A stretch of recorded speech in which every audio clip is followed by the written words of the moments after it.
और इनका तीसरा धड़ा या तीसरा एक नया प्लेयर आ गया है, जन स्वराज पार्टी, जो अदर्स और स्मॉलर कैंडिडेट्स और इंडिपेंडेंट्स को कंसोलिडेट कर रहा है और कहीं ना कहीं किसी सीट पर एनडीए को, किसी सीट पर महागठबंधन को नुकसान पहुंचा रहा है। वोटर जो है वो 3 कैटेगरी का वोटर है।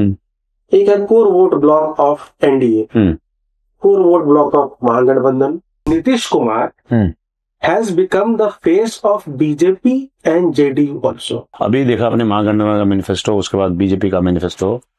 बीजेपी के मैनिफेस्टो में जो आप कह रहे थे कि किसानों को 6,000 से 9,000 बढ़ा के किसान सम्मान, जॉब क्रिएशन है, वुमेन एम्पावरमेंट है, मैनिफेस्टो बिहार में कोई मैटर नहीं करता, ऑलरेडी डिसाइडेड है। जो पार्टी पावर में होती है उसके लिए मैनिफेस्टो से ज्यादा उसका काम बोलता है।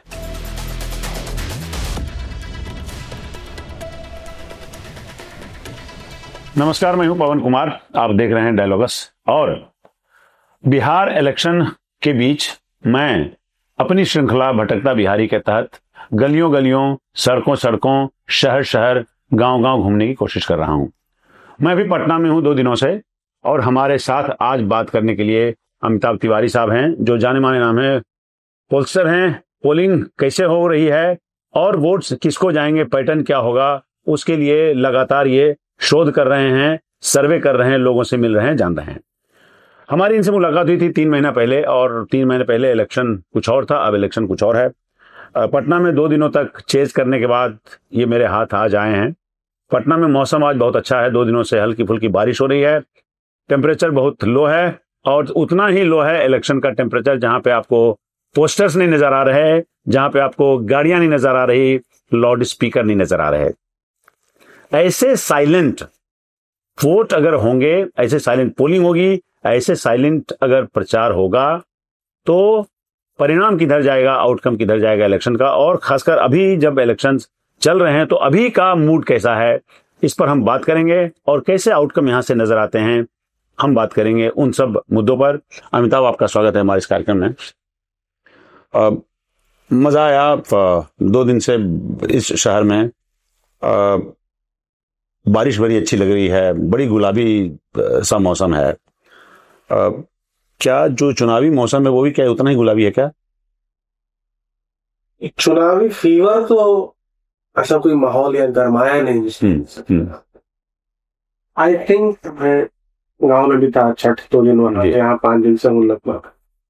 तो I think door to door जो एक इफेक्टिव कम्युनिकेशन मीडियम था कैंडिडेट और वोटर के बीच में, एक लगात का अवसर भी देता था, वो एक दूसरे को कनेक्ट कायम करना होता था, वो कम हो गया काफी। आई थिंक सोशल मीडिया के एज में, टेक्नोलॉजी के एज में, candidates are relying heavily on social media to disseminate their message, communicate with the voters, and also they are relying now on bigger leaders and bigger rallies to have an impact। अच्छा, touch connect जो है वो नहीं दिख रहा है, miss हो रहा है। उससे क्या होता है, कुछ वोटर ऐसे होते हैं पुराने, जिनका कहना है कि भाई जब कैंडिडेट नहीं आएगा तो हम वोट ही नहीं देंगे। मिल जाएंगे आपको ऐसे लोग भी, तो भाई कैंडिडेट जो आएगा, जो हमारे द्वार पे, उसी को देंगे, जो नहीं आया उसको देंगे नहीं।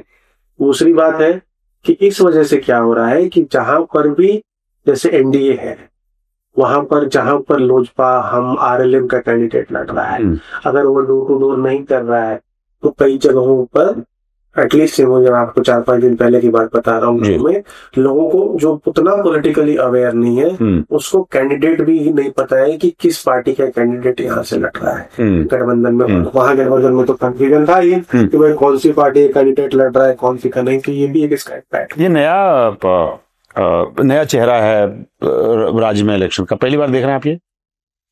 इतनी उदासीनता, इतना सादापन, उदासीनता as in, I think digital age सब ऐसे ही होगा, आगे का इलेक्शन ऐसे होगा, या कैंपेन्स किए जाएं, और it's cost effective also in sense, आपका टाइम एफर्ट और एनर्जी बचता है कैंडिडेट, कॉस्ट कहीं और जा रहा है। How has been your observation so far? आप हो गया मेरे ख्याल से 5 दिन से इस बार हैं, आपने कहा एक वीक से, इसके पहले भी बिहार आप आते जाते रहे हैं, नॉर्थ बिहार। पिछली बार जब हमारी बात हुई थी तो आप किशनगंज पूर्णिया के इलाके में थे, आपका ऑब्जर्वेशन क्या कहता है? बाद में बारीकी वाले सवाल में बाद में आऊंगा। देखिए, लार्जली दो बिहार जो है इस बार पॉलिटिकली डिवाइडेड है, दो बड़े धड़ों में। एक है महागठबंधन, दूसरा एनडीए, और दोनों ही के जो वोट ब्लॉक्स है लार्जली फिक्स्ड है, लार्जली फिक्स्ड है। बहुत ज्यादा मूवमेंट उन दोनों गठबंधनों में आसपास एक दूसरे वोट बैंक में नहीं हो पाता है। और इनका तीसरा धड़ा या तीसरा एक नया प्लेयर आ गया है, जन स्वराज पार्टी, जो अदर्स और स्मॉलर कैंडिडेट्स और इंडिपेंडेंट्स को कंसोलिडेट कर रहा है, और कहीं ना कहीं किसी सीट पर एनडीए को या किसी सीट पर महागठबंधन को नुकसान पहुंचा रहा है।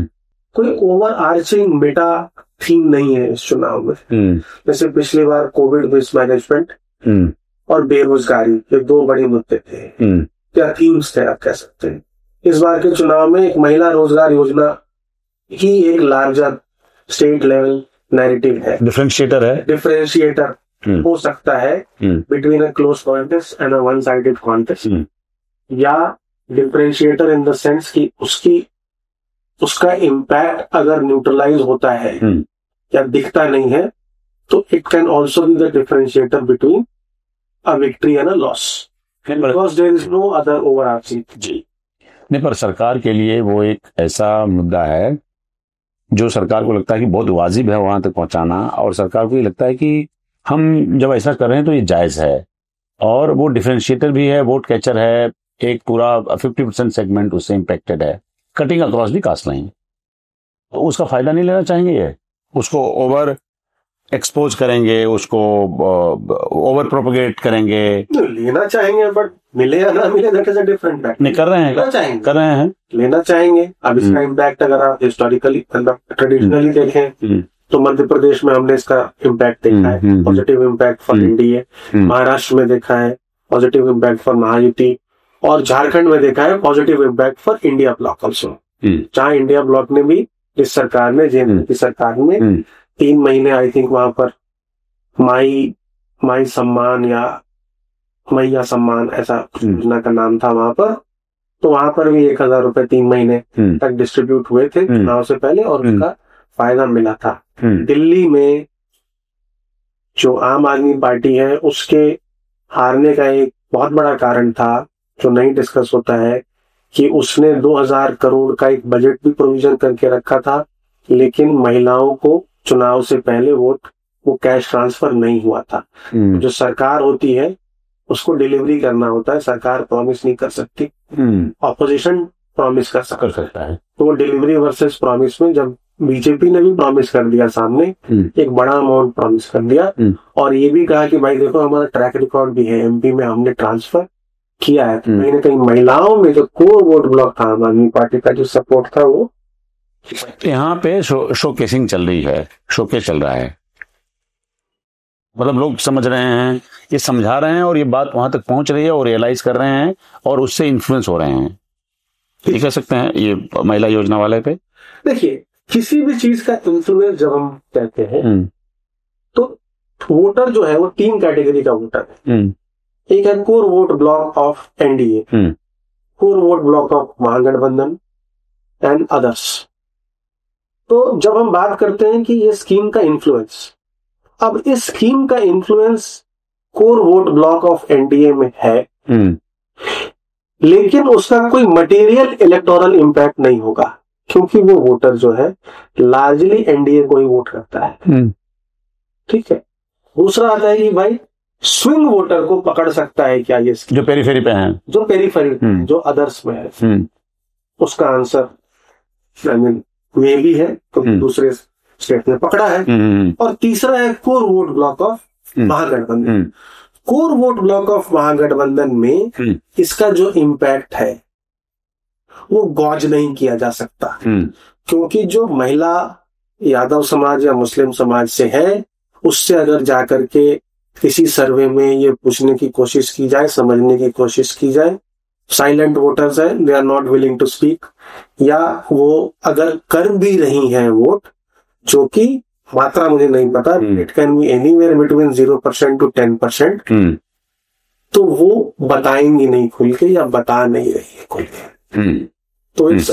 तो इन्फ्लुएंस जो है core vote block of NDA, not much electoral impact. हाँ ठीक है, डिसग्रंटल्ड कोई अगर है तो उसको कंटेन करता है और मोटिवेट करता है कि टर्नआउट ज्यादा हो, और वुमेन टर्नआउट एक इम्पैक्ट है। दूसरा core vote block of Mahagathbandhan, not visible material impact, but there can be a silent impact which can be measured post poll largely. और स्विंग वोटर में एक इम्पैक्ट है जो कि विजिबल है। तो 5% की लीड महिलाओं में एनडीए को है, which is largely because of this scheme. आपने जो सर्वे अभी किया था जिसमें कुछ महिलाओं से रिलेटेड फाइंडिंग्स हैं, वो क्या कहते हैं? वही मैं कह रहा हूँ कि उसमें 85% लोगों ने कहा कि हमें स्कीम पता है, 94% लोगों ने कहा हमने फॉर्म भरा है, 61% लोगों ने कहा हमने पैसे मिल गए हैं, और 45% लोगों ने कहा हम एनडीए को वोट करेंगे, 40% लोगों ने कहा हम महागठबंधन को वोट नहीं करेंगे। तो वही मैं कह रहा था कि पैसे मिले हैं 61% लोगों को, वोट कर रहे हैं 45% लोग, तो ये एक लीकेज है। लीकेज किस में है? Largely in the core vote block of Mahagathbandhan, जिसको कि पैसे मिले होंगे लेकिन शायद वो ना ट्रांसफर करे वोट इस स्कीम की वजह से, उसकी कास्ट आइडेंटिटी या रिलीजियस आइडेंटिटी हावी है। ठीक है, और may be other different factors and other factors. I mean she may not be voting as a woman, she might be voting as a Hindu Muslim, she might be voting as a Yadav, Brahmin, EBC, OBC या youth या rich poor etcetera. सो ये कोई उस वर्ग के लिए, उस 16% के लिए जो 61 - 45 है, उसके लिए यही सबसे बड़ा मोटिवेटिंग फैक्टर वोट करने का नहीं। अच्छा, मैं काफी महिलाओं से मिला, कुछ के अकाउंट में पैसे आ गए और कुछ के नहीं आए। ये एनेक्डोटल एग्जांपल मैं आपको दे रहा हूं। उन लोगों ने भी ये कहा कि साहब ऐसा तो नहीं, पूरी प्रक्रिया नहीं हुई है, डॉक्यूमेंट्स और जो भी कंप्लीट नहीं हुआ।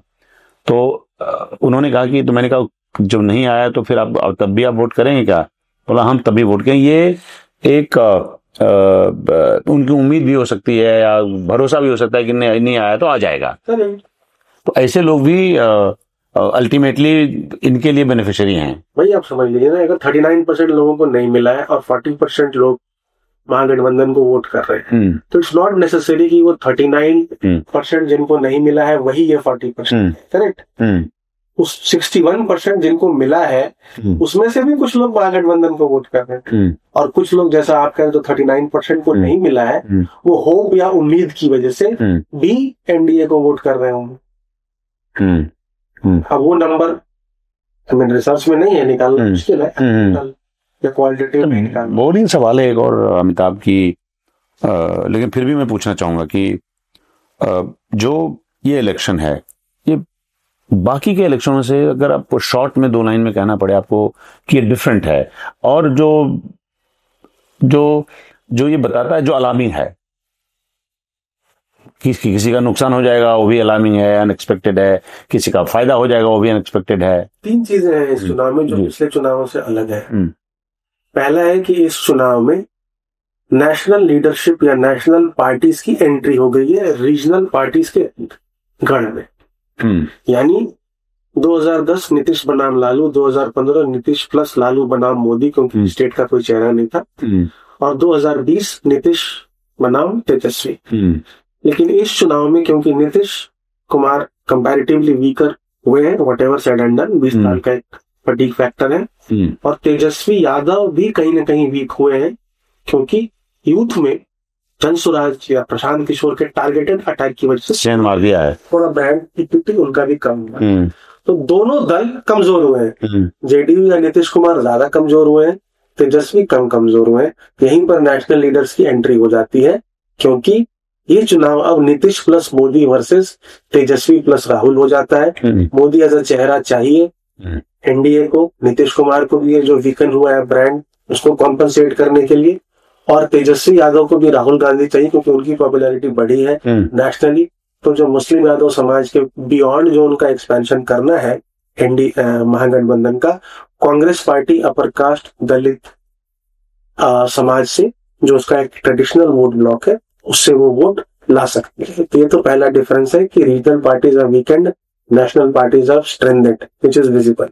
दूसरा है कि पूरे राज्य में रिप्रेजेंटेशन की बात हो रही है। पीपल आर सेइंग कि हम अपने जाति के कैंडिडेट को वोट करेंगे इररिस्पेक्टिव ऑफ पार्टी।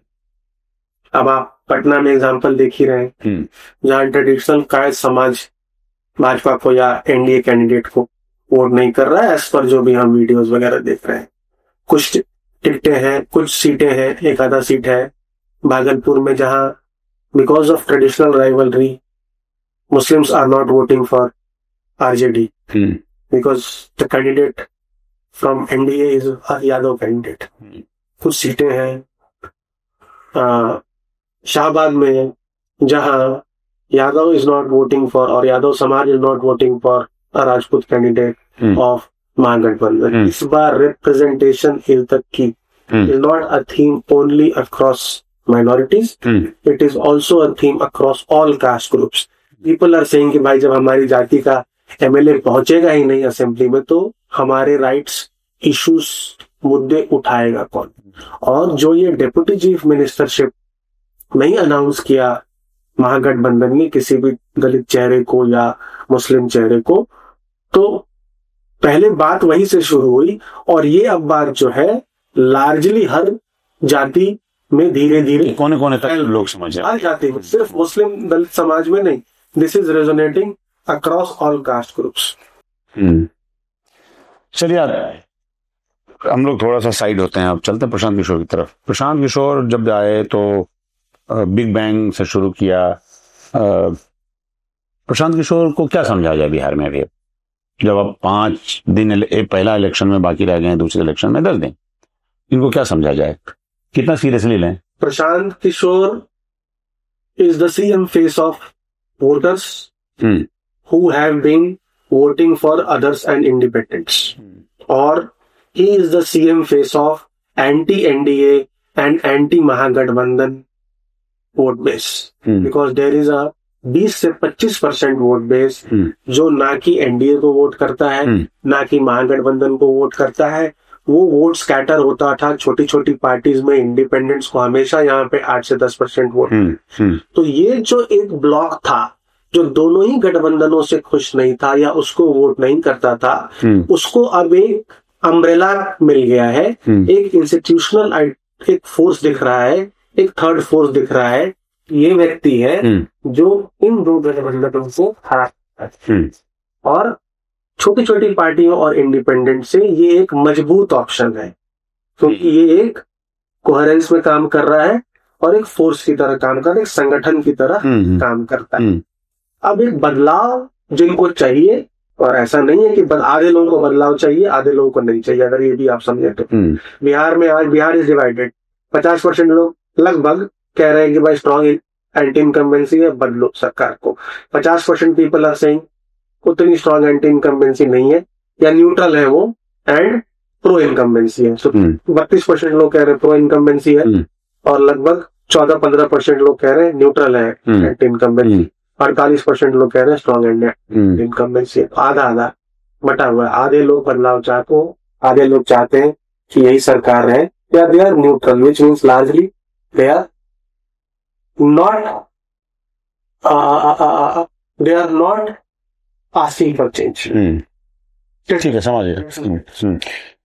प्रशांत किशोर के ऑरा, रिस्पेक्ट, डिग्निटी, इज्जत, इन्फ्लुएंस को थोड़ा बट्टा लगा है क्या पिछले 40-45 डेज में?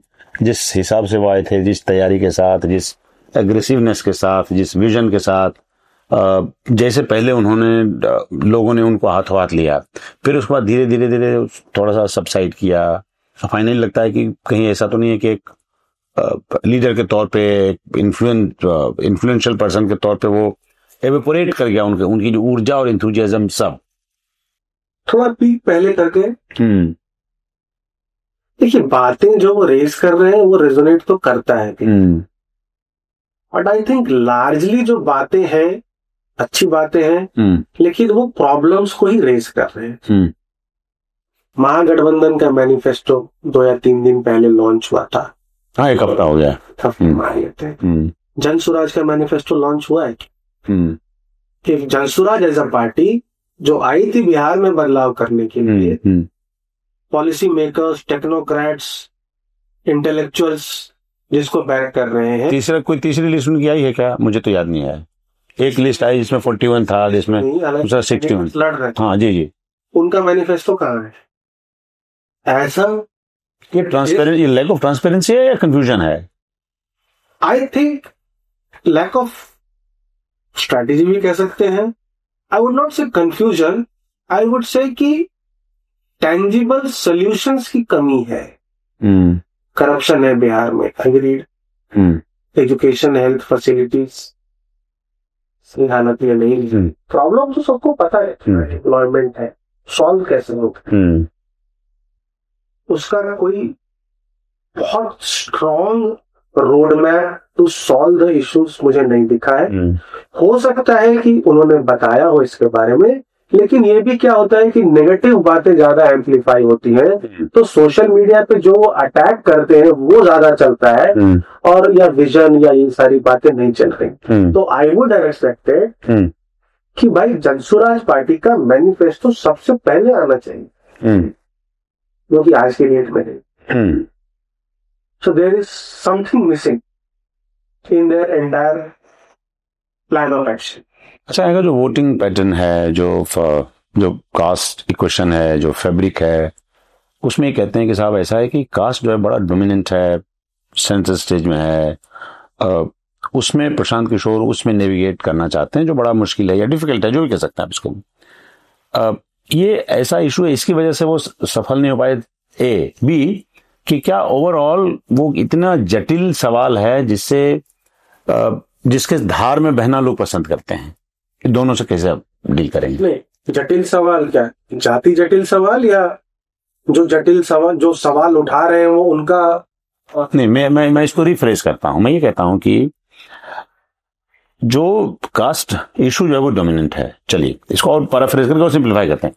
वो इसलिए नहीं सेंटर स्टेज पे, ये इस वजह से वो अच्छा नहीं कर पाए हैं, या लगता है कि नहीं जो बाकी जो लोग हैं वो कास्ट का इस्तेमाल उनके लिए ज्यादा बढ़िया है, सो प्रशांत किशोर के लिए ये कंप्लीटली लॉस है? मतलब जब तक रिजल्ट नहीं आ जाए तो कहना कुछ नहीं होगा कि कंप्लीटली लॉस है, बिकॉज ऐसे भी मुझे नहीं लगता कि चुनाव जीतने के लिए वो लड़ रहे हैं। कहने की बातें ठीक है, पहले ही चुनाव में एक इम्पैक्ट के लिए वो लड़ रहे हैं, ठीक है।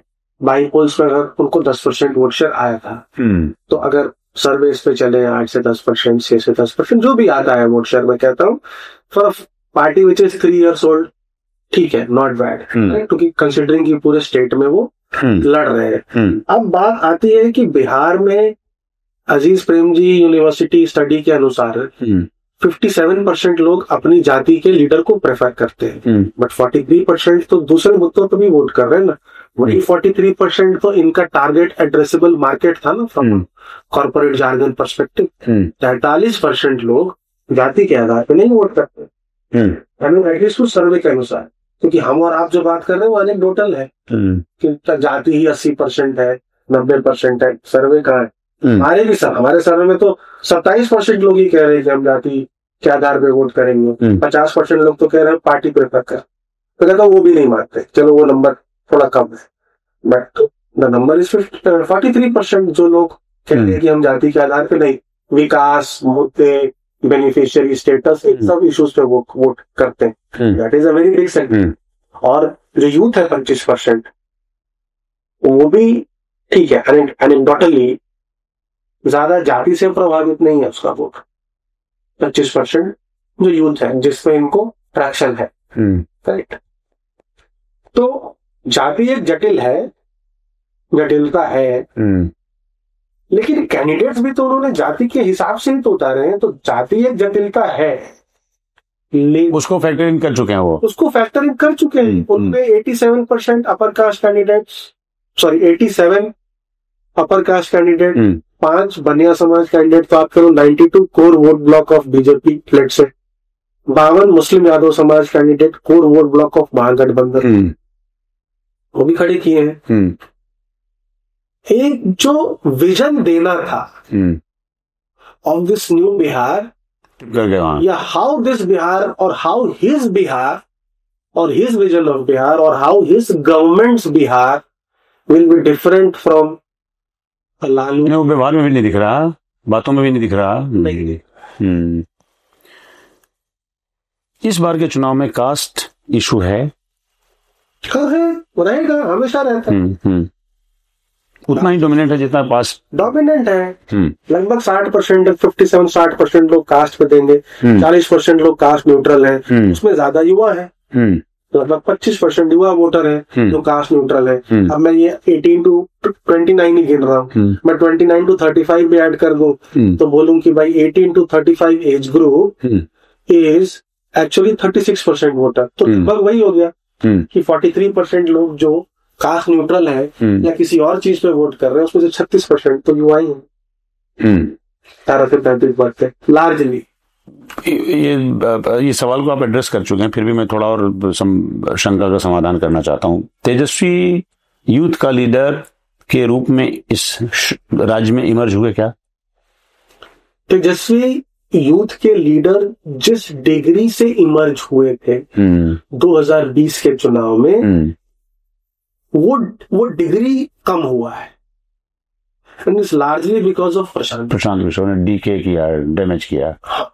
कि अभी भी सबसे बड़े लीडर युवाओं के तेजस्वी यादव ही हैं राज्य में, ठीक है, लेकिन डैमेज हुआ है। और वो डैमेज प्रशांत किशोर ने इनके एजुकेशनल स्टेटस को जब बार बार उठाया है, तो क्योंकि बिहार में पढ़ाई लिखाई इज अ सीक्रेट थिंग, उससे नुकसान कहीं ना कहीं तेजस्वी यादव को हुआ है। क्योंकि युवा भी जो पढ़ा लिखा है, उस कुछ युवाओं के मन में यह डाउट है कि अगर एक व्यक्ति जो भी उनकी जिस भी क्लास से वो पास हुए हैं, नहीं ध्यान आ रहा है मुझे, तो क्या वो बिहार में मैसिव लेवल का बदलाव जो वो क्लेम करते हैं कर सकते हैं? अच्छा, एक सवाल अमिताभ की, मैं लोगों से मिलता हूँ, लीडर से पढ़ता हूँ, एनालिस्ट से, लालू यादव की जो छवि है इस देश में, इस राज्य में, क्या ये तेजस्वी के लिए ये लेगेसी उसके बर्डन है, उसका डैमेज है उसको, दोनों ही, या उसका स्ट्रेंथ है? दोनों बातें। मैं हमेशा कहता हूँ स्ट्रेंथ और वीकनेस सेम ही चीज है। कॉन्फिडेंस स्ट्रेंथ होता है, ओवर कॉन्फिडेंस वीकनेस, और बड़ा थिन लाइन ऑफ डिफरेंस होता है। कब आप कॉन्फिडेंट है और कब आप ओवर कॉन्फिडेंट है बताना मुश्किल है। सो लेगेसी है, उसका स्ट्रेंथ है, उसकी वजह से MY वोट ब्लॉक आपको 32% है, जिसमें से मान लेते हैं कि 3/4 भी अगर आपको मिल रहा है तो भी 25% पे RJD स्टार्ट करती। Lalu still seen as a champion of backwards, who took the fight against the forwards and defeated the forwards. Correct? He's still seen. उनकी छवि है, इमेज है, लेगेसी है, जिसका फायदा होता है। तो लेगेसी है, लायबिलिटी भी है। अब लायबिलिटी भी है। अब लायबिलिटी किसके लिए है? लेकिन उनके कोर वोट ब्लॉक के लिए वो लेगेसी है। एनडीए के कोर वोट ब्लॉक में वो लायबिलिटी है, और स्विंग वोटर्स में वो लायबिलिटी है। तो दिक्कत होती है कि कोर वोट ब्लॉक से आप चुनाव नहीं जीत सकते। आपको चुनाव जीतने के लिए एनडीए का वोटर जाना चाहिए महागठबंधन में, या अदर्स जाने चाहिए महागठबंधन में। यहाँ पे ये लायबिलिटी है, ये इशू। अच्छा, इस बार के चुनाव में जो it can be the difference between victory and loss, और that extra which you need, जो करप्शन केसेस है उसकी वजह से वो एफर्ट्स शायद और करने पड़ेंगे, या उसको वो न्यूट्रलाइज करता है जो भी एफर्ट्स हो करते हैं इन दोनों कम्युनिटीज को या इन दोनों कोर वोट ब्लॉक्स को अपने पास रखने के लिए। हालांकि जब हमने पूछा था ये सवाल डायरेक्टली, तो 47% people had said it will have no impact, and 38% people had said it will have impact. But that 38% is largely the vote block of NDA, जो कह रहा है कि इस इशू का इम्पैक्ट होगा, और 47% लोग में कुछ अदर्स हैं और कुछ कोर वोट ब्लॉक है महागठबंधन का जो कहता है इसका कोई इम्पैक्ट नहीं चुनाव है। अच्छा, इस चुनाव में अमिताभ लार्जली हिंदू मुसलमान नहीं हो रहा, उस पर फुसफुसा के अगर बात हो रही हो तो अलग बात है, मतलब आप लाउड होके मंच से उस तरह से एग्रेसिव होके अब बातें नहीं हो रही है। अगर एक आध जगह हुई हो तो मुझे याद नहीं है, मुझे याद दिलाएगा। क्या ये दिखाता है कि Nitish is leading the selection और गाइडिंग द सिलेक्शन? ये नंबर एक। उसका दूसरा कि हम जिन जिन लोगों से बात करें, मेरा पर्सनल ऑब्जर्वेशन है, उसमें से जो लोग एनडीए के बारे में बाद में बात करते हैं, पहले नीतीश कुमार के बारे में बात करते हैं, जो ही बताता है कि नीतीश कुमार मतलब आगे की सीट पे बैठ कर ड्राइव कर रहे हैं। अब ये 12 से 15% जो वोट शेयर या सपोर्ट बेस है नीतीश कुमार का, हिस्टोरिकली हमने देखा है कि नीतीश कुमार जिस तरफ भी शिफ्ट होते हैं वो ऑनलाइन जीतता है। और इस 12 से 15% वोट ब्लॉक के बिना एनडीए चुनाव जीत नहीं सकती। यानी बीजेपी प्लस अलाइज, अगर जो नेशनल मीडिया में चल भी रहा है कि 141 सीटों पे तो बीजेपी लड़ रही है, बट उन 141 सीटों पे भी 122 का आंकड़ा पार करना तो मुश्किल है, लगभग नामुमकिन है। तो ये 12 से 15% आपको वोट शेयर चाहिए, जिसके बिना एनडीए चुनाव जीत नहीं सकती। दूसरा, एनडीए के पास कोई लीडरशिप नहीं है स्टेट में, क्योंकि Nitish Kumar has become the face of BJP and JDU also. I mean JDU and BJP also. क्योंकि बीजेपी में कोई चेहरा नहीं है। अगर वो एनडीए का चेहरा है तो बीजेपी का भी चेहरा है ना। जब 2 डिप्टी चीफ मिनिस्टर बीजेपी ने बनाए थे 2020 में, आज बिहार में उन दोनों के नाम लोग नहीं बता पाएंगे, बहुत सारे लोग। ठीक है, अब आपने 2 और लोगों के साथ एक्सपेरिमेंट किया है, क्या वही लोग रहने वाले हैं?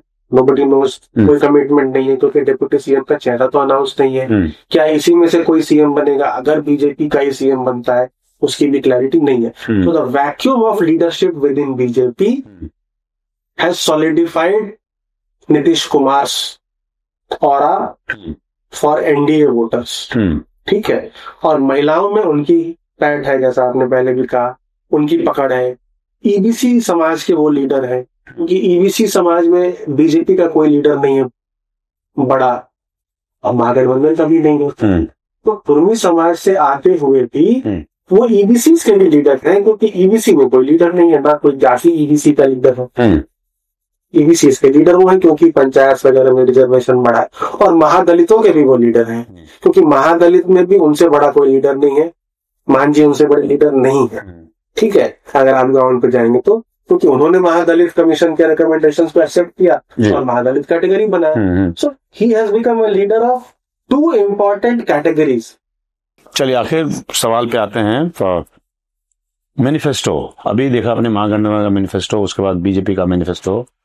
बीजेपी के मैनिफेस्टो में जो आप कह रहे थे कि किसानों को 6,000 से 9,000 बढ़ा के किसान सम्मान, जॉब क्रिएशन है, वुमेन एम्पावरमेंट है, फिर इंफ्रास्ट्रक्चर डेवलपमेंट है, इंडस्ट्रियल ग्रोथ जिसको इन्होंने एनविसाज किया है, इनके मैनिफेस्टो ज्यादा प्रैक्टिकल हैं, डिफरेंट हैं महागठबंधन के मैनिफेस्टो से, और वो ज्यादा एब्स्ट्रैक्ट था, ये ज्यादा स्पेसिफिक है, और ये अचीवेबल है क्या? और इसका फर्क वोटों पे दिखेगा, या मैनिफेस्टो बिहार में कोई मैटर नहीं करता, ऑलरेडी डिसाइडेड है? जो पार्टी पावर में होती है उसके लिए मैनिफेस्टो से ज्यादा उसका काम बोलता है। जिस पार्टी ने, मैं नहीं कह रहा हूँ बिहार के उपलब्धि जी कर रहा हूँ, कोई पार्टी अगर काम न करे 5 साल और मैनिफेस्टो में it promises the moon, it will not work. Incumbent के लिए हमेशा डिलीवरी काम करता है। तो आज भी मैं मानता हूं कि मैनिफेस्टो में जो भी कहा गया है, एक तो इतना लेट लॉन्च हुआ है, इसका प्रोपोगेशन एम्प्लीफिकेशन वोटर तक पहुंचते पहुंचते चुनाव खत्म हो जाएगा। 24 या 72 घंटे कम से कम चाहिए। तो एनडीए के लिए तो स्कीम्स जो उन्होंने ऑलरेडी अनाउंस की है, ये पिछले 3 महीने में 125 यूनिट बिजली, पेंशन में बढ़ोतरी, महिला रोजगार योजना में 10,000 रुपए, लेबर को 5,000 रुपए, आई थिंक स्टूडेंट्स को भी स्कॉलरशिप, अनएम्प्लॉयमेंट अलाउंस, जो भी वो जो ऑलरेडी उन्होंने डिलीवर कर दिया है, उसका ही इम्पैक्ट इनको बेनिफिट होगा। मैनिफेस्टो में जो प्रॉमिसेस किए हैं, इसका कोई खास इम्पैक्ट पॉजिटिव एनडीए के लिए मैं कह रहा हूं होता हुआ नहीं दिख रहा है। हालांकि इसमें एक जरूर कोर्स करेक्शन है कि किसी भी चुनाव में 5 वोट ब्लॉक होते हैं, महिला, युवा, किसान, सीनियर सिटीजन, लेबर। जितने भी स्कीम्स अनाउंस किए एनडीए ने, उसमें से किसान छूट गया। किसानों के लिए कोई स्कीम पिछले 3 महीने में नहीं अनाउंस हुई है, जहां तक मुझे याद है। तभी यहां पर आप किसान सम्मान निधि 6,000 से देख रहे हैं। और एक दूसरा पॉलिटिकल है कि क्योंकि मुकेश सहनी या वीआईपी चले गए हैं महागठबंधन में और उनका मल्लाह समाज 2.6%, 3% जो भी बोलिए उनका एक होल्ड है उस समाज को कंटेन करने के लिए, क्योंकि वो भाजपा का वोटर रहा है। और वो अगर शिफ्ट होता है, जो हमने पहले डिस्कस किया कि अगर महागठबंधन को जीतना है तो एनडीए से वोटर खींचना है, अदर्स से खींच के कंसोलिडेट करके उसके भरोसे नहीं रह सकते। हाँ, तो बट ये समाज शिफ्ट हो सकता है, तो इसका डबल इम्पैक्ट होता है। एनडीए का वोट शेयर घटेगा, महागठबंधन का बढ़ेगा। तो इसको कंटेन करने के लिए मत्स्य समाज का जो देखा मैंने रेम्यूनरेशन है वो 4,500 से 9,000 किया गया। विपक्ष के लिए मैनिफेस्टो इंपॉर्टेंट होता है, क्योंकि विपक्ष सरकार में नहीं है तो वो स्कीम इम्प्लीमेंट नहीं कर सकते। तो जब डिफरेंशिएटर देखना होता है वोटर को, again largely swing voter, floating voter या डिसग्रंटल्ड वोटर ऑफ इनकम्बेंट, तो वो ये देखना चाहता है कि आपका क्या विजन है, आप कैसे आज जो बिहार है एनडीए के सरकार में, आप उसको किस लेवल पे ले जा सकते हैं, या आपकी पॉलिसीज क्या रहने वाली है, क्या आपका रोड मैप है। तो मैनिफेस्टो इंपॉर्टेंट है महागठबंधन के लिए लार्जली। हर परिवार को नौकरी काम करेगा क्या? हर परिवार को नौकरी, फिर वही बात है कि किस में काम करेगा। नहीं, काम करेगा मतलब कहाँ काम करेगा? महागठबंधन के जो भी उनका टारगेट ग्रुप है, महागठबंधन के कोर वोट ब्लॉक में डेफिनेटली काम करेगा, एनडीए के कोर वोट ब्लॉक में नहीं काम करेगा, अदर्स क्वेश्चन मार्क। क्योंकि सरकारी नौकरी एक ड्रीम है बिहार में ज्यादातर युवाओं का, एक इमोशनल नर्व को टच करता है। ठीक है, उसकी इम्प्रैक्टिकलिटी, वो पॉसिबल है क्या देना, नहीं देना, इतना बजट है क्या, सारी बातें ठीक है, ठीक है, लेकिन रेटोरिकल बातें भी तो चुनाव में चलती है ना। 15 लाख ठीक है, एक और मुझे याद था किसी ने बोला था रेटोरिकल जो नहीं अचीव हुआ था, अब मैं नहीं ठीक है, पर चुनाव में तो ये सब बोले ही जाते हैं, मतलब कोई चलता भी है। हाँ, मतलब आप गीता पे हाथ रख के चुनाव में थोड़ी कूद सकते हैं। कुछ लोगों को इम्पैक्ट करता है, कुछ तो करना है भाई। एनडीए के वोटर को नहीं इम्पैक्ट करना है, उसको पता है कि भाई जिसने भी प्रॉमिस किया कि भाई एनडीए का वोटर नहीं हिल रहा है, थोड़ा बहुत हिल रहा है, शायद उसको कर दे, नहीं तो 20% जो अदर्स हैं उसमें से कुछ कर दे, या जिन युवाओं में प्रशांत किशोर ने मुझे डैमेज किया है उनको कर दे और उनको वापस लाने में कामयाब हो जाओगे। तो मैनिफेस्टो महागठबंधन के लिए इंपॉर्टेंट है, मैनिफेस्टो उतना इंपॉर्टेंट एनडीए के लिए नहीं, लार्जली इनका ट्रैक रिकॉर्ड है। इसमें एक और हुआ है मैनिफेस्टो में जो नया आ गया है, वो है बटाई, जमीन वाला बटाई से रिलेटेड एक एक्ट लाने। हाँ, इसकी जो शुरुआत पहले भी इन्होंने एक बार ट्राई किया है। अब वो पहले कभी बात नहीं हुई है, ये अचानक ही मैनिफेस्टो में सीधा एंट्री हुई है। तो लार्जली तो मुझे लगता है कि ये लेफ्ट पार्टीज का इन्फ्लुएंस हो सकता है। अब इसका ये एक इशू हो सकता है चुनाव में भी, वही they will also face the issue कि जो भी वादे किए हैं वो वोटर तक पहुंचेंगे कि नहीं। वादे तो कर दिए, मैनिफेस्टो कौन पढ़ रहा? 26 पेज का 36 पेज कोई नहीं पढ़ता, धीरे धीरे पहुंचता है कि नहीं। तो इसमें मुझे लगता है बीजेपी मदद कर देगी कि ये पॉइंट जो है वो पहुंच जाए लोगों तक। तो होता है ना, पॉजिटिव आप पहुंचाना चाह रहे हैं, नेगेटिव कोई और पहुंचाना चाह रहे हैं। तो महागठबंधन को अगर ये एहसास होगा तो इसको डाउन प्ले करेंगे। बहुत ज्यादा चर्चा इस पर नहीं हो रही है आज भी, और एनडीए इसको हवा देगी, हवा दे। ये भी एक इसका इम्पैक्ट चुनाव में हो सकता है। It's difficult for me to measure at this time. चलिए अमिताभ, आपने हमसे बात की, आपका बहुत बहुत शुक्रिया।